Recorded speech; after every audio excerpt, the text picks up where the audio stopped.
ನಮಸ್ಕಾರ. ಇದೀಗ ತಾನೇ ಬಂದಿರುವ ಮುಖ್ಯವಾದ ಮಾಹಿತಿಗಳು. ಕೊನೆಗೂ ಗೃಹಲಕ್ಷ್ಮಿ ಯೋಜನೆ ಫಲಾನುಭವಿಗಳಿಗೆ ಶಾಕ್ ಕೊಟ್ಟ ಸಿಎಂ ಸಿದ್ದರಾಮಯ್ಯನವರು ಜೀವಿತ ಪ್ರಮಾಣ ಪತ್ರ ಕ್ರಮ ವಹಿಸಲು ಮುಖ್ಯ ಕಾರ್ಯದರ್ಶಿಗೆ ಮುಖ್ಯಮಂತ್ರಿಯವರ ಸೂಚನೆ.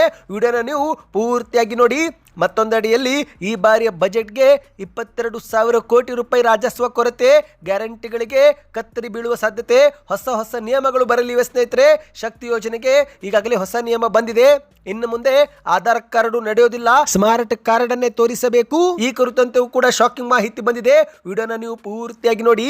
ಮತ್ತೊಂದೆಡೆಯಲ್ಲಿ ಚಿನ್ನ ಮತ್ತು ಬೆಳ್ಳಿ ಪ್ರಿಯರಿಗೆ ಮತ್ತೊಂದು ಮುಖ್ಯವಾದ ಸೂಚನೆ. ಚಿನ್ನ ಎಂದೂ ಕೂಡ ನಿಲ್ಲೋದಿಲ್ಲ. 1905ರಿಂದ 2026ರವರೆಗೆ ಚಿನ್ನದ ಬೆಲೆ ಯಾವ ರೀತಿ ಏರಿಕೆ ಆಯಿತು, ಮುಂದೆ ಇನ್ನೂ ಎಷ್ಟು ಏರಿಕೆ ಆಗುತ್ತೆ, ಇವತ್ತಿನ ಚಿನ್ನದ ಬೆಲೆ ಏನು, ಎಲ್ಲ ಮಾಹಿತಿ ಬಂದಿವೆ. ಮತ್ತೊಂದಡಿಯಲ್ಲಿ BPL ಪಡಿತರ ಚೀಟಿದಾರರಿಗೆ ಬಂಪರ್ ಸುದ್ದಿ. ಹೊಸ ರೇಷನ್ ಕಾರ್ಡ್ಗೆ ಅರ್ಜಿ ಸಲ್ಲಿಕೆ ಆರಂಭ. ಮತ್ತೊಂದಡಿಯಲ್ಲಿ ಅನ್ನಭಾಗ್ಯ ಅಕ್ಕಿ ಮಾರಿದ್ರೆ ನಿಮ್ಮ ಒಂದು ಆಧಾರ್ ಕಾರ್ಡ್ ಕಳೆದುಕೊಳ್ತೀರಾ. ಎಲ್ಲ ಶಾಕಿಂಗ್ ಮಾಹಿತಿಗಳು ಬಂದಿವೆ ಸ್ನೇಹಿತರೆ. ಮತ್ತೊಂದೆಡೆಯಲ್ಲಿ ಇದೀಗ ಆದಾಯ ತೆರಿಗೆ ಪಾವತಿ ಮಾಡುತ್ತಿರೋರಿಗೂ ಕೂಡ BPL ಕಾರ್ಡ್ ಕೊಡ್ತಾರಂತೆ. ಈ ಬಗ್ಗೆ ಆಹಾರ ಸಚಿವ KH ಮುನಿಯಪ್ಪನವರು ಒಂದು ಸ್ಪಷ್ಟನೆ ನೀಡಿದ್ದಾರೆ. ಎಲ್ಲ ಸುದ್ದಿಗಳನ್ನು ನೋಡೋಕ್ಕಿಂತ ಮೊದಲು ನೀವು ಸುದ್ದಿ ಸಮಯ ಯೂಟ್ಯೂಬ್ ಚಾನಲ್ಗೆ ಮೊದಲು ಬಾರಿ ಭೇಟಿ ಕೊಡುತ್ತಿದ್ರೆ ದಯವಿಟ್ಟು ಸಬ್ಸ್ಕ್ರೈಬ್ ಆಗಿ, ಪಕ್ಕದಲ್ಲಿ ಕಾಣಿಸುವಂತಹ ಗಂಟೆ ಕೂಡ ಒತ್ತಿ. ಇದರಿಂದ ರಾಜ್ಯದ ಮಾಹಿತಿಗಳು ನಿಮಗೆ ಸಿಗುತ್ತವೆ. ವಿಡಿಯೋಗೆ ಲೈಕ್ ಮಾಡಿ ಮತ್ತು ವಿಡಿಯೋ ಪೂರ್ತಿಯಾಗಿ ನೋಡಿ. ಬನ್ನಿ ಸ್ನೇಹಿತರೆ, ಎಲ್ಲ ಮಾಹಿತಿಗಳನ್ನು ಡೀಟೇಲ್ ಆಗಿ ನೋಡೋಣ. ನೀವು ಕೂಡ ಗೃಹಲಕ್ಷ್ಮಿ ಯೋಜನೆ ಫಲಾನುಭವಿಗಳಾಗಿದ್ದು ಫೆಬ್ರವರಿ ತಿಂಗಳಲ್ಲಿ 2,000 ರೂಪಾಯಿ ಪಡೆದುಕೊಂಡಿದ್ರೆ ಕಮೆಂಟ್ನಲ್ಲಿ ಎಸ್ ಅಥವಾ ನೋ ಎಂದು ಕಮೆಂಟ್ ಮಾಡಿ. ಇದೀಗ ಕೊನೆಗೂ ಗೃಹಲಕ್ಷ್ಮಿಯರಿಗೆ ಒಂದು ಶಾಕಿಂಗ್ ಸುದ್ದಿ ಬಂದಿದೆ. ಇನ್ನು ಮುಂದೆ ಫಲಾನುಭವಿಗಳು ಜೀವಿತ ಪ್ರಮಾಣ ಪತ್ರ ಸಲ್ಲಿಕೆ ಮಾಡಬೇಕಾಗುತ್ತೆ. ಹೌದು, ಪಂಚ ಗ್ಯಾರಂಟಿಗಳಲ್ಲಿ ಒಂದಾಗಿರುವ ಗೃಹಲಕ್ಷ್ಮಿ ಯೋಜನೆ ಫಲಾನುಭವಿಗಳು ಇನ್ನು ಮುಂದೆ ಬ್ಯಾಂಕುಗಳಿಗೆ ಜೀವಿತ ಪ್ರಮಾಣ ಪತ್ರ ನೀಡುವುದನ್ನು ಕಡ್ಡಾಯಗೊಳಿಸುವ ಕುರಿತಂತೆ ಮುಖ್ಯಮಂತ್ರಿಯವರು ಕೂಡಲೇ ಈ ಕುರಿತಂತೆ ಕ್ರಮ ವಹಿಸಿ ಎಂದು ಸರ್ಕಾರದ ಮುಖ್ಯ ಕಾರ್ಯದರ್ಶಿಗೆ ಸೂಚನೆ ನೀಡಿದ್ದಾರೆ. ಹೌದು, ಮೃತಪಟ್ಟ ಮಹಿಳೆಯರಿಗೆ ಹಣ ಹೋಗುವುದನ್ನು ತಪ್ಪಿಸಲು ಸರ್ಕಾರ ಈ ಒಂದು ನಿರ್ಧಾರಕ್ಕೆ ಬಂದಿದೆ. ಇತ್ತೀಚೆಗೆ ಗ್ಯಾರಂಟಿ ಪ್ರಾಧಿಕಾರದ ಉಪಾಧ್ಯಕ್ಷರಾಗಿರುವ ದಿನೇಶ್ ಗುಳಿಗೋಡವರು ಈ ಒಂದು ಪ್ರಸ್ತಾವನೆಯನ್ನು ಮುಖ್ಯಮಂತ್ರಿ ಮತ್ತು ಉಪಮುಖ್ಯಮಂತ್ರಿಯವರಿಗೆ ಸಲ್ಲಿಸಿ ಮನವಿಯನ್ನು ಸಲ್ಲಿಕೆ ಮಾಡಿದ್ರು. ಸದ್ಯ ಈಗ ಮುಖ್ಯಮಂತ್ರಿಯವರು ಈ ಬಗ್ಗೆ ಪರಿಶೀಲನೆ ಮಾಡಿದ್ದು ಶೀಘ್ರವೇ ಕ್ರಮ ತೆಗೆದುಕೊಳ್ಳಿ ಎಂದು ಸರ್ಕಾರದ ಮುಖ್ಯ ಕಾರ್ಯದರ್ಶಿಗೆ ಸೂಚನೆ ನೀಡಿದ್ದಾರೆ. ಹೌದು, ರಾಜ್ಯ ಸರ್ಕಾರದ ಪಂಚ ಗ್ಯಾರಂಟಿ ಯೋಜನೆಗಳಲ್ಲಿ ಗೃಹಲಕ್ಷ್ಮಿಯೂ ಕೂಡ ರಾಜ್ಯಾದ್ಯಂತ ಯಶಸ್ವಿಯಾಗಿ ಜಾರಿಗೆಗೊಂಡಿದೆ. 2023 ಜೂನ್ ತಿಂಗಳಿನಿಂದ ಪ್ರತಿ ತಿಂಗಳು ಮಹಿಳೆಯರಿಗೆ 2,000 ರೂಪಾಯಿ ಪಾವತಿ ಮಾಡಲಾಗುತ್ತಿದ್ದು ಇದುವರೆಗೆ ಗೃಹಲಕ್ಷ್ಮಿ ಯೋಜನೆ ಒಂದಕ್ಕೇನೆ 57,300 ಕೋಟಿ ರೂಪಾಯಿ ಹಣವನ್ನು ಫಲಾನುಭವಿಗಳಿಗೆ ಪಾವತಿ ಮಾಡಲಾಗಿದೆ. ಆದರೆ ಈ ಒಂದು ಗೃಹಲಕ್ಷ್ಮಿ ಯೋಜನೆ ಫಲಾನುಭವಿಗಳಲ್ಲಿ ಕೆಲವರು ಮೃತಪಟ್ಟಿದ್ದರೂ ಕೂಡ ಅವರಿಗೂ ಕೂಡ ಹಣ ಜಮವಾಗುತ್ತಿದ್ದು, ಹಾಗಾಗಿ ಅದನ್ನು ತಡೆಗಟ್ಟಲು ಈಗ ಸರ್ಕಾರ ಈ ಒಂದು ನಿಯಮ ಜಾರಿಗೆ ಮಾಡಲು ಮುಂದಾಗಿದೆ. ನಿಮ್ಮ ಬ್ಯಾಂಕ್ ಖಾತೆಗೂ 2,000 ರೂಪಾಯಿ ಜಮೆ ಆಗುತ್ತಿದೆಯಾ? ಕಮೆಂಟ್ನಲ್ಲಿ ಎಸ್ ಅಥವಾ ನೋ ಎಂದು ಕಮೆಂಟ್ ಮಾಡಿ. ಇದರಿಂದ ಒಂದು ಉತ್ತಮ ಫೀಡ್ಬ್ಯಾಕ್ ಸಿಗುತ್ತೆ. ಸರ್ಕಾರದ ಮಾಹಿತಿ ಪ್ರಕಾರ ಇದುವರೆಗೆ 26 ಕಂತುಗಳನ್ನು ಬಿಡುಗಡೆ ಮಾಡಲಾಗಿದೆ. ನಿಮ್ಮ ಬ್ಯಾಂಕ್ ಖಾತೆಗೆ ಹಣ ಬಂದಿದ್ರೆ ಕಮೆಂಟ್ನಲ್ಲಿ ಎಸ್ ಅಥವಾ ನೋ ಎಂದು ಕಮೆಂಟ್ ಮಾಡಿ. ಬನ್ನಿ ಇದೀಗ ಎರಡನೇ ಮಾಹಿತಿಗೆ ಹೋಗೋಣ. ಇತ್ತೀಚೆಗೆ ಕೇಂದ್ರದ ಹಣಕಾಸು ಸಚಿವೆ ನಿರ್ಮಲಾ ಸೀತಾರಾಮನ್ ಅವರು ಫೆಬ್ರವರಿ 1ರಂದು ಭಾರತದ ಬಜೆಟ್ ಅನ್ನು ಮಂಡಿಸಿದ್ರು. ಇದೀಗ ಕರ್ನಾಟಕದ ಬಜೆಟ್ ಮಂಡನೆಗೆ ದಿನಗಣನೆ ಶುರುವಾಗಿದೆ. ಹೌದು, ಮುಖ್ಯಮಂತ್ರಿ ಸಿದ್ದರಾಮಯ್ಯನವರು ಇದೇ ಮಾರ್ಚ್ 6ರಂದು ಕರ್ನಾಟಕದ 17ನೆಯ ದಾಖಲೆ ಬಜೆಟ್ ಅನ್ನ ಮಂಡಿಸಲಿದ್ದಾರೆ. ಅಂದಹಾಗೆ ಸ್ನೇಹಿತರೆ, ಈಗ ಬಂದಿರುವ ಮಾಹಿತಿ ಪ್ರಕಾರ ಈ ಬಾರಿಯ ಬಜೆಟ್ಗೆ 22,000 ಕೋಟಿ ರೂಪಾಯಿಯ ರಾಜಸ್ವ ಕೊರತೆ ಇದೆಯಂತೆ. ಹೌದು, ಮುಖ್ಯಮಂತ್ರಿ ಸಿದ್ದರಾಮಯ್ಯನವರು ಮಂಡನೆ ಮಾಡುವ ಈ ಬಾರಿಯ ಬಜೆಟ್ಗೆ ಹಣದ ಕೊರತೆ ಎದುರಾಗಿದೆ ಸ್ನೇಹಿತರೆ. ಈಗಾಗಲೇ ಸಿದ್ದರಾಮಯ್ಯನವರು ಪೂರ್ವಭಾವಿ ಸಭೆ ನಡೆಸುತ್ತಿದ್ದು, ಆದರೆ ಈ ಬಾರಿಯ ಬಜೆಟ್ ಸಿದ್ಧತೆ ಹಿಂದಿಗಿಂತಲೂ ಕೂಡ ಹೆಚ್ಚಿನ ಸವಾಲಾಗಿ ಪರಿಣಮಿಸಿದೆ. ಯಾಕಂದ್ರೆ ಗ್ಯಾರಂಟಿ ಯೋಜನೆಗಳ ಆರ್ಥಿಕ ಹೊರೆ ಜೊತೆಗೆ ನಿರೀಕ್ಷಿತ ಮಟ್ಟದಲ್ಲಿ ರಾಜಸ್ವ ಸ್ವೀಕೃತಿ ಆಗಿಲ್ಲವಂತೆ. ಅಂದರೆ ಆದಾಯ ಕಡಿಮೆ ಆಗಿದ್ದು ಖರ್ಚು ಹೆಚ್ಚಾಗಿದೆ. ರಾಜ್ಯದ ಹಣಕಾಸು ಪರಿಸ್ಥಿತಿಯನ್ನ ಮತ್ತಷ್ಟು ಈಗ ಸರ್ಕಾರ ಬಿಗಿಗೊಳಿಸಲು ಮುಂದಾಗಿದೆ. ಹೌದು, ಸುಮಾರು 22,000 ಕೋಟಿ ರೂಪಾಯಿಗಳ ಭಾರಿ ರಾಜಸ್ವ ಕೊರತೆಯು ಬಜೆಟ್ನ ಆಶೋತ್ತರಗಳ ಮೇಲೆ ತಣ್ಣೀರು ಎರಚುವ ಭೀತಿ ಈಗ ಉಂಟಾಗಿದೆ ಎಂದು ಹೇಳಲಾಗ್ತಾ ಇದೆ. ಹೌದು, ಆರ್ಥಿಕ ಇಲಾಖೆ ಕೊಟ್ಟಿರುವ ಮಾಹಿತಿ ಪ್ರಕಾರ ಕಳೆದ 2025-26ನೇ ವರ್ಷದಲ್ಲಿ ಕರ್ನಾಟಕವು ಬರೋಬ್ಬರಿ 22,000 ಕೋಟಿ ರೂಪಾಯಿಗಳ ರಾಜಸ್ವ ಸ್ವೀಕೃತಿಯನ್ನು ಕೊರತೆ ಎದುರಿಸಿದೆಯಂತೆ. ಅಂದರೆ ನಿರೀಕ್ಷೆ ಮಾಡಿದ್ದಷ್ಟು ಆದಾಯ ಸಂಗ್ರಹಿಸುವಲ್ಲಿ ಈ ಬಾರಿ ಸರ್ಕಾರ ವಿಫಲವಾಗಿದೆ. ಮಾಹಿತಿಯ ಪ್ರಕಾರ ಕಳೆದ 9 ತಿಂಗಳ ಅವಧಿಯಲ್ಲಿ ಪ್ರಮುಖ ತೆರಿಗೆ ಮೂಲಗಳಿಂದ ಬರಬೇಕಾಗಿದ್ದಂಥ ಆದಾಯದಲ್ಲಿ 14,000 ಕೋಟಿ ರೂಪಾಯಿಗಳಷ್ಟು ಹಿನ್ನಡೆಯಾಗಿದೆ. ಈ ಮೂಲಕ ಒಟ್ಟಾರೆಯಾಗಿ ಸರಿಸುಮಾರು 22,000 ಕೋಟಿ ರೂಪಾಯಿ ಕೊರತೆ ಆಗಲಿದೆ ಎಂದು ಆರ್ಥಿಕ ಇಲಾಖೆ ಮಾಹಿತಿಯನ್ನು ಕೊಟ್ಟಿದೆ ಸ್ನೇಹಿತರೆ. ಹಾಗಾಗಿ ಬಜೆಟ್ ಅಲ್ಲಿ ಈ ಒಂದು ಈಗೇನು ಗ್ಯಾರಂಟಿಗಳು ಇವೆ ಇದರಲ್ಲಿ ಕೆಲ ನಿಯಮಗಳು ಬದಲಾವಣೆ ಆಗುವ ಸಾಧ್ಯತೆ ಇದೆ. ಅಂದ್ರೆ ಅನರ್ಹರನ್ನ ಈ ಒಂದು ಯೋಜನೆಯಿಂದ ಹೊರಗಿಡಲು ಕಠಿಣ ನಿಯಮಗಳು ಜಾರಿಗೆ ಮಾಡುವ ಸಾಧ್ಯತೆ ಸಾಧ್ಯತೆ ಇದೆ ಸ್ನೇಹಿತರೆ. ಬನ್ನೀಗ ಮತ್ತೊಂದು ಮಾಹಿತಿಗೆ ಹೋಗೋಣ. ಈಗಾಗಲೇ ಉಚಿತ ಬಸ್ ಯೋಜನೆ ಮೂಲಕ 660 ಕೋಟಿ ಉಚಿತ ಟಿಕೆಟ್ ಅನ್ನು ಕೊಡಲಾಗಿದ್ದು, ಆದರೆ ಇನ್ನು ಮುಂದೆ ಆಧಾರ್ ಕಾರ್ಡ್ ತೋರಿಸಿದ್ರೂ ಕೂಡ ಉಚಿತ ಟಿಕೆಟ್ ಕೊಡೋದಿಲ್ಲವಂತೆ. ಹೌದು, ಕರ್ನಾಟಕದಲ್ಲಿ ಕಾಂಗ್ರೆಸ್ ಸರ್ಕಾರ ಅಧಿಕಾರಕ್ಕೆ ಬರಲು ಪಂಚ ಗ್ಯಾರಂಟಿ ಯೋಜನೆಗಳೇ ಪ್ರಮುಖ ಕಾರಣವಾಗಿದ್ದು, ಇದರಲ್ಲಿ ಉಚಿತ ಬಸ್ ಯೋಜನೆ ಆಗಿರುವ ಶಕ್ತಿ ಯೋಜನೆ ಅತ್ಯಂತ ಯಶಸ್ವಿ ಯೋಜನೆಯಾಗಿ ಹೊರಹೊಮ್ಮಿದೆ. ಹೌದು, ಪ್ರತಿಯೊಬ್ಬ ಮಹಿಳೆಯೂ ಕೂಡ ಇಂದು ಸರ್ಕಾರಿ ಬಸ್ನಲ್ಲಿ ಉಚಿತವಾಗಿ ಪ್ರಯಾಣ ಮಾಡಬಹುದು. ಪಂಚ ಗ್ಯಾರಂಟಿ ಯೋಜನೆಗಳಲ್ಲಿ 100ಕ್ಕೆ 100ರಷ್ಟು ಯಶಸ್ವಿಯಾಗಿ ಯೋಜನೆ ಜಾರಿಗೆ ಆಗಿದ್ದಂದ್ರೆ ಅದು ಶಕ್ತಿ ಯೋಜನೆ. ಯಾಕಂದ್ರೆ ಕೆಲವರಿಗೆ ಗೃಹಲಕ್ಷ್ಮಿ ಯೋಜನೆ ಹಣ ಜಮೆ ಆಗುತ್ತಿಲ್ಲ, ಇನ್ನು ಕೆಲವರಿಗೆ ಉಚಿತ ವಿದ್ಯುತ್ ಸೌಲಭ್ಯ ಸಿಗುತ್ತಿಲ್ಲ.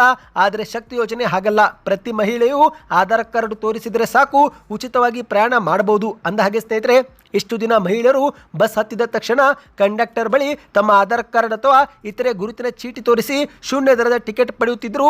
ಆದರೆ ಇನ್ನು ಮುಂದೆ ಈ ಒಂದು ವ್ಯವಸ್ಥೆ ಬದಲಾಗಲಿದೆ. ಹೌದು, ಕೇವಲ ಆಧಾರ್ ಕಾರ್ಡ್ ತೋರಿಸಿ ಉಚಿತ ಪ್ರಯಾಣ ಮಾಡಲು ಇನ್ನು ಮುಂದೆ ಸಾಧ್ಯವಾಗುವುದಿಲ್ಲ. ಯಾಕಂದರೆ ಸರ್ಕಾರ ಸ್ಮಾರ್ಟ್ ಕಾರ್ಡ್ ಕಡ್ಡಾಯ ಎಂಬ ನಿಯಮ ಜಾರಿಗೆ ತರಲು ಮುಂದಾಗಿದೆ ಸ್ನೇಹಿತರೆ. ಕೇವಲ ಕರ್ನಾಟಕದ ಮಹಿಳೆಯರು ಮಾತ್ರ ಯೋಜನೆ ಲಾಭ ಪಡೆದುಕೊಳ್ಳಬೇಕು. ಹೊರ ರಾಜ್ಯದ ಮಹಿಳೆಯರು ಈ ಒಂದು ಉಚಿತ ಬಸ್ ಯೋಜನೆ ಲಾಭ ಪಡೆದುಕೊಳ್ಳಬಾರದು ಎಂಬ ಕಾರಣಕ್ಕೆ ಸರ್ಕಾರ ಸ್ಮಾರ್ಟ್ ಕಾರ್ಡ್ ಜಾರಿಗೆ ತರಲು ಮುಂದಾಗಿದೆ. ಬಜೆಟ್ನಲ್ಲಿ ಈ ಕುರಿತಂತೆ ಒಂದು ದೊಡ್ಡ ಅನುದಾನ ಮತ್ತು ಅಧಿಕೃತವಾಗಿ ಘೋಷಣೆ ಆಗುವ ಸಾಧ್ಯತೆ ಇದೆ. ಜೂನ್ 2026ರ ಮೊದಲೇ ರಾಜ್ಯಾದ್ಯಂತ ಎಲ್ಲ ಮಹಿಳೆಯರಿಗೆ ಈ ಒಂದು ಶಕ್ತಿ ಸ್ಮಾರ್ಟ್ ಕಾರ್ಡ್ ಕೊಡಲು ಸರ್ಕಾರ ಮುಂದಾಗಿದೆ. ಅಂದಹಾಗೆ ಸ್ನೇಹಿತರೆ, ಫಲಾನುಭವಿಗಳಿಗೆ ಸರ್ಕಾರ ಉಚಿತವಾಗಿಯೇ ಈ ಒಂದು ಕಾರ್ಡ್ ವಿತರಿಸಲು ಕೂಡ ತೀರ್ಮಾನಿಸಿದೆ ಎಂದು ಮೂಲಗಳಿಂದ ಮಾಹಿತಿ ಲಭ್ಯವಾಗಿದೆ. ಹೌದು, ಮಹಿಳೆಯರು ಸೇವಾ ಸಿಂಧು ಪೋರ್ಟಲ್ ಅಥವಾ ಸರ್ಕಾರ ನಿಗದಿಪಡಿಸುವ ಇತರೆ ಕೇಂದ್ರಗಳಲ್ಲಿ ಅರ್ಜಿ ಸಲ್ಲಿಕೆ ಮಾಡಿ ಕಾರ್ಡ್ ಅನ್ನು ಪಡಿಬೇಕಾಗುತ್ತೆ. ಈ ಕುರಿತಂತೆ ಶೀಘ್ರವೇ ಟೆಂಡರ್ ಪ್ರಕ್ರಿಯೆಯೂ ಕೂಡ ಕರೆಯಲಿದ್ದು, ವಿತರಣಾ ಕಾರ್ಯವೂ ಕೂಡ ಆರಂಭವಾಗಲಿದೆ. ನೀವು ನಮ್ಮ ಚಾನಲ್ಗೆ ಸಬ್ಸ್ಕ್ರೈಬ್ ಮಾಡಿಕೊಳ್ಳಿ ಸ್ನೇಹಿತರೆ. ಯಾವ ರೀತಿ ಅರ್ಜಿ ಸಲ್ಲಿಕೆ ಮಾಡಬೇಕು, ಯಾವಾಗಲಿಂದ ಆರಂಭವಾಗುತ್ತೆ ಎಂಬ ಮಾಹಿತಿ ನಾವು ನಿಮಗೆ ಶೀಘ್ರವೇ ತಂದುಕೊಡುತ್ತೇವೆ. ಬನ್ನಿದೀಗ ಮತ್ತೊಂದು ಮುಖ್ಯವಾದ ಮಾಹಿತಿಗೆ ಹೋಗೋಣ. ನೀವು ಕೂಡ ಚಿನ್ನ ಅಥವಾ ಬೆಳ್ಳಿ ಪ್ರಿಯರಾಗಿದ್ದರೆ ನಿಮಗಿದೊಂದು ಶುಭ ಸುದ್ದಿ. ಹೌದು, ಚಿನ್ನದ ಮೇಲಿನ ಹೂಡಿಕೆಯನ್ನು ಅತ್ಯಂತ ಸುರಕ್ಷಿತ ಹೂಡಿಕೆಗಳಲ್ಲಿ ಒಂದೇ ಎಂದು ಪರಿಗಣಿಸಲಾಗುತ್ತೆ. ಚಿನ್ನದ ಬೆಲೆಯು ಕಳೆದ 10 ವರ್ಷಗಳಲ್ಲಿ ಭಾರಿ ದೊಡ್ಡ ಮಟ್ಟದಲ್ಲಿ ಹೆಚ್ಚಳವಾಗಿದ್ದು, ಇದೀಗ 1905ರಿಂದ 2026ರವರೆಗೆ ಚಿನ್ನ ಎಷ್ಟು ಏರಿಕೆ ಆಯಿತು, ಯಾವ ರೀತಿ ಏರಿಕೆ ಆಯಿತು ಎಂಬ ಕುರಿತಂತೆ ಒಂದು ಮಾಹಿತಿ ಲಭ್ಯವಾಗಿದೆ. ಹೌದು, ಭಾರತದ ಮಟ್ಟಿಗೆ ಚಿನ್ನವು ಆಪ್ತ ಕಾಲದ ಗೆಳೆಯ ಎಂದೇ ಹೇಳಬಹುದು. ಸಂಕಷ್ಟದ ಸಮಯದಲ್ಲಿ ಚಿನ್ನವು ಸಹಾಯಕ್ಕೆ ಬರುತ್ತೆ. ಇದೇ ಕಾರಣಕ್ಕೆ ಭಾರತೀಯರು ಹೆಚ್ಚಾಗಿ ಚಿನ್ನದ ಮೇಲೆನೆ ಹೂಡಿಕೆ ಮಾಡ್ತಾರೆ. ಇದೀಗ ಸ್ನೇಹಿತರೆ, ಭಾರತದಲ್ಲಿ ಚಿನ್ನ 1,60,000ಕ್ಕೆ ಬಂದು ನಿಂತಿದೆ. ಆದರೆ 1905ರಲ್ಲಿ ಚಿನ್ನದ ಬೆಲೆ ಎಷ್ಟಿತ್ತು ಅಂತ ನೋಡಿದರೆ ನೀವು ಶಾಕ್ ಆಗುತ್ತೀರಾ. ಹೌದು ಸ್ನೇಹಿತರೆ, ಮಾಹಿತಿಯ ಪ್ರಕಾರ 1905ರಲ್ಲಿದ್ದ ಚಿನ್ನದ ಬೆಲೆಗೂ 2026ರ ಚಿನ್ನದ ಬೆಲೆಗೂ ದೊಡ್ಡ ಮಟ್ಟದ ವ್ಯತ್ಯಾಸವಿದೆ. ಈ ಕುರಿತಂತೆ ಹಣಕಾಸು ತಜ್ಞರಾಗಿರುವ ಎ.ಕೆ. ಮಂದನ್ ಎನ್ನುವರು ಚಿನ್ನದ ಬೆಲೆ ವರ್ಷದಿಂದ ವರ್ಷಕ್ಕೆ ಎಷ್ಟು ಹೆಚ್ಚಳವಾಯಿತು ಎನ್ನುವ ಕುರಿತಂತೆ ತಮ್ಮ ಒಂದು ಟ್ವಿಟರ್ನಲ್ಲಿ ಮಾಹಿತಿ ಹಂಚಿಕೊಂಡಿದ್ದಾರೆ. ನೀವು ಸ್ಕ್ರೀನ್ ಮೇಲೆ ಒಂದು ಟ್ವೀಟ್ ನೋಡ್ತಿರ್ಬೋದು. ಇದು ಹಣಕಾಸು ತಜ್ಞ ಎ.ಕೆ. ಮಂದನ್ ಎನ್ನುವರು ಮಾಡಿದ ಟ್ವೀಟ್ ಆಗಿದೆ. ಪ್ರತಿ 10 ಗ್ರಾಮು 1900ರಲ್ಲಿ ಕೇವಲ 5 ರೂಪಾಯಿ ಸ್ನೇಹಿತರೆ. ಹೌದು, ಈಗೇನು 2026ರಲ್ಲಿ 10 ಗ್ರಾಮು 1,60,000 ಇದೆ. ಇದು 1900 ಇಸ್ವಿಯಲ್ಲಿ ಕೇವಲ 5 ರೂಪಾಯಿಗೆ ಲಭ್ಯವಿತ್ತು. ಅಂದಹಾಗೆ ಸ್ನೇಹಿತರೆ, ಮಾಹಿತಿಯ ಪ್ರಕಾರ 2000 ಇಸ್ವಿಯಿಂದಲೇ ಚಿನ್ನಕ್ಕೆ ಶುಕ್ರ ದಶೆ ಶುರುವಾಗಿದೆ ಅಂತಲೇ ಹೇಳ್ಬೋದು. ಯಾಕಂದರೆ 2000ರಲ್ಲಿ 4,400 ರೂಪಾಯಿ ಇತ್ತು. ಅಲ್ಲಿಂದ ಚಿನ್ನದ ಬೆಲೆ ಸತತವಾಗಿ ಹೆಚ್ಚಳವಾಗುತ್ತಲೇ ಬಂದಿದೆ. ಇದೀಗ 2060ರ ವೇಳೆಗೆ ಚಿನ್ನದ ಬೆಲೆ ಬರೋಬ್ಬರಿ 19 ಲಕ್ಷ ತಲುಪುವ ನಿರೀಕ್ಷೆ ಇದೆ ಎಂದು ಕೂಡ ಅವರು ಅಭಿಪ್ರಾಯವನ್ನ ಪಟ್ಟಿದ್ದಾರೆ. ಇನ್ನು ನಿಮ್ಮ ಪ್ರಕಾರ ಚಿನ್ನದ ಬೆಲೆ ಕುಸಿತವಾಗಬೇಕು, ಏರಿಕೆ ಆಗಬೇಕು, ನಿಮ್ಮ ಅನಿಸಿಕೆ ಏನು ಎಂಬುದನ್ನು ಕಮೆಂಟ್ ಮಾಡಿ. ಇದೀಗ ಫೆಬ್ರವರಿ 16ರ ಮಾರುಕಟ್ಟೆ ಪ್ರಕಾರ 10 ಗ್ರಾಂ ಚಿನ್ನದ ಬೆಲೆ 24 ಕ್ಯಾರೆಟ್ 1,56,200 ರೂಪಾಯಿ ಎಂದು ಹೇಳಲಾಗ್ತಾ ಇದೆ ಸ್ನೇಹಿತರೆ. ಬನ್ನಿದೀಗ ಮತ್ತೊಂದು ಮಾಹಿತಿಗೆ ಹೋಗೋಣ. ರಾಜ್ಯದ ಜನತೆಗೆ ಗುಡ್ ನ್ಯೂಸ್ ಒಂದು ಸಿಕ್ಕಿದೆ. ಫೆಬ್ರವರಿಯಿಂದ ಹೊಸ ರೇಷನ್ ಕಾರ್ಡು ಅರ್ಜಿ ಸಲ್ಲಿಕೆ ಆರಂಭ ಎಂದು ಹೇಳಲಾಗ್ತಾ ಇದೆ. ಹೌದು ಸ್ನೇಹಿತರೆ, BPL ಕಾರ್ಡ್ಗೆ ಅರ್ಜಿ ಸಲ್ಲಿಕೆ ಮಾಡಬೇಕು ಎಂದು ಕಾಯುತ್ತಿದ್ದಂಥ ಲಕ್ಷಾಂತರ ಕುಟುಂಬಗಳಿಗೆ ಸರ್ಕಾರ ಸಿಹಿ ಸುದ್ದಿ ಕೊಟ್ಟಿದೆ. ಕಳೆದ ಕೆಲವು ಸಮಯದಿಂದ ಸ್ಥಗಿತಗೊಂಡಿದ್ದಂಥ ಹೊಸ ರೇಷನ್ ಕಾರ್ಡು ಅರ್ಜಿ ಸಲ್ಲಿಕೆ ಪ್ರಕ್ರಿಯೆ ಇದೇ ಫೆಬ್ರವರಿ ತಿಂಗಳಲ್ಲಿ ಮರು ಚಾಲನೆ ನೀಡಲು ಆಹಾರ ಮತ್ತು ನಾಗರಿಕ ಸರಬರಾಜು ಇಲಾಖೆ ಸಕಲ ಸಿದ್ಧತೆ ನಡೆಸಿದೆ ಎಂದು ಹೇಳಲಾಗ್ತಾ ಇದೆ. ಹೌದು, ಫೆಬ್ರವರಿ ತಿಂಗಳ ಕೊನೆಯ ವಾರದಲ್ಲಿನೇ ಈ ಒಂದು ಅರ್ಜಿ ಸಲ್ಲಿಕೆ ಪ್ರಕ್ರಿಯೆ ಶುರು ಆಗಬಹುದು ಸ್ನೇಹಿತರೆ. ನೀವು ಕೂಡ ಏನಾದರೂ ಇದುವರೆಗೆ BPL ಕಾರ್ಡು ಪಡೆದುಕೊಂಡಿಲ್ಲವೆಂದರೆ ಹೊಸದಾಗಿ ಅರ್ಜಿ ಸಲ್ಲಿಕೆ ಮಾಡಬಹುದು ಎಂದು ಹೇಳಲಾಗ್ತಾ ಇದೆ.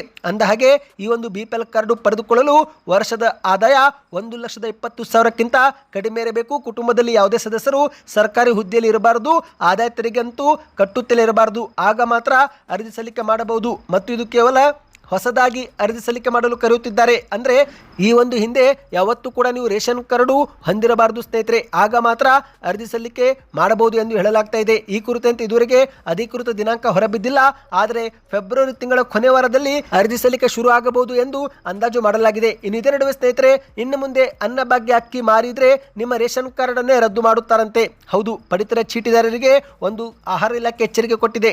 ಸರ್ಕಾರದಿಂದ ವಿತರಿಸಲಾಗುವ ಅನ್ನಭಾಗ್ಯ ಯೋಜನೆ ಅಕ್ಕಿ ಏನಾದರೂ ಮಾರಾಟ ಮಾಡುವುದು ಅಥವಾ ಅಕ್ರಮವಾಗಿ ಸಂಗ್ರಹ ಮಾಡಿದರೆ ಇನ್ನು ಮುಂದೆ ಸರ್ಕಾರ ಅಂತವರ ವಿರುದ್ಧ ದಂಡದ ಜೊತೆಗೆ ಬಿಪಿಎಲ್ ಕಾರ್ಡು ಕೂಡ ರದ್ದು ಮಾಡುತ್ತಂತೆ. ಹೌದು, 6 ತಿಂಗಳ ಕಾಲ ಬಿಪಿಎಲ್ ಕಾರ್ಡು ರದ್ದು ಮತ್ತು ಮಾರುಕಟ್ಟೆ ದರದಲ್ಲಿ ದಂಡ ವಿಧಿಸಲಾಗುವುದು ಎಂದು ಅಧಿಕಾರಿಗಳು ಇಲ್ಲಿ ಎಚ್ಚರಿಕೆ ಕೊಟ್ಟಿರುವಂಥದ್ದು. ಇನ್ನೀಗ ಕೊನೆಯ ಮಾಹಿತಿ ಏನೆಂದರೆ ಸ್ನೇಹಿತರೆ, ಆದಾಯ ತೆರಿಗೆ ಪಾವತಿ ಮಾಡುತ್ತಿದ್ದರೂ ಕೂಡ ಬಿಪಿಎಲ್ ಕಾರ್ಡು ಕೊಡಿ ಎಂದು ಸ್ವತಃ ಆಹಾರ ಸಚಿವ KH ಮುನಿಯಪ್ಪನವರು ಇತ್ತೀಚೆಗೆ ನಡೆದಂಥ ಸಭೆಯೊಂದರಲ್ಲಿ ಹೇಳಿಕೆ ಕೊಟ್ಟಿದ್ದಾರೆ. ಹೌದು, ಕುಟುಂಬದಲ್ಲಿ ಮಕ್ಕಳು ಬೇರೆ ಕಡೆಗೆ ಕೆಲಸ ಮಾಡಿಕೊಂಡು ಆದಾಯ ತೆರಿಗೆ ಪಾವತಿ ಮಾಡುತ್ತಿದ್ದರೆ ಇತ್ತ ತಂದೆ ತಾಯಿಗೆ ಬಿಪಿಎಲ್ ಕಾರ್ಡು ನೀಡಬಹುದು. ಆದರೆ ಅಧಿಕಾರಿಗಳು ಈ ಬಗ್ಗೆ ಸೂಕ್ಷ್ಮವಾಗಿ ಪರಿಶೀಲಿಸಿ ನಂತರವೇ ಬಿಪಿಎಲ್ ಕಾರ್ಡು ಕೊಡಿ ಎಂದು ಸ್ವತಃ KH ಮುನಿಯಪ್ಪನವರು ಅಧಿಕಾರಿಗಳಿಗೆ ನಿರ್ದೇಶನ ಕೊಟ್ಟಿದ್ದಾರೆ. ಮತ್ತು ಅಷ್ಟು ಮಾತ್ರವಲ್ಲ, ಬಿಪಿಎಲ್ ಕಾರ್ಡು ಪರಿಷ್ಕರಣೆ ಮಾಡುವ ವೇಳೆ ಕೆಲವೊಮ್ಮೆ ಮನೆ ಸಾಲ, ಬೈಕ್ ಸಾಲ ಅಂತ ಕೆಲವರು ಆದಾಯ ತೆರಿಗೆ ಪಾವತಿ ಮಾಡುತ್ತಿರುತ್ತಾರೆ. ಹಾಗಾಗಿ ಅಂಥವರ ಬಿಪಿಎಲ್ ಕಾರ್ಡು ರದ್ದು ಮಾಡಬೇಡಿ ಎಂದು ಕೂಡ ಸೂಚನೆಯಲ್ಲಿ ಕೊಟ್ಟಿರುವಂಥದ್ದು. ಸದ್ಯಕ್ಕೆ ಎಷ್ಟಾಯಿತು ಸ್ನೇಹಿತರೆ, ಈ ಎಲ್ಲ ಮಾಹಿತಿ ಇಷ್ಟವಾಗಿದ್ದರೆ ವಿಡಿಯೋಗೆ ಲೈಕ್ ಮಾಡ್ತಾ ಚಾನಲ್ಗೆ ಸಬ್ಸ್ಕ್ರೈಬ್ ಆಗಿ ನಿಮ್ಮ ಅನಿಸಿಕೆಗಳನ್ನು ಕಮೆಂಟ್ ಮಾಡಿ.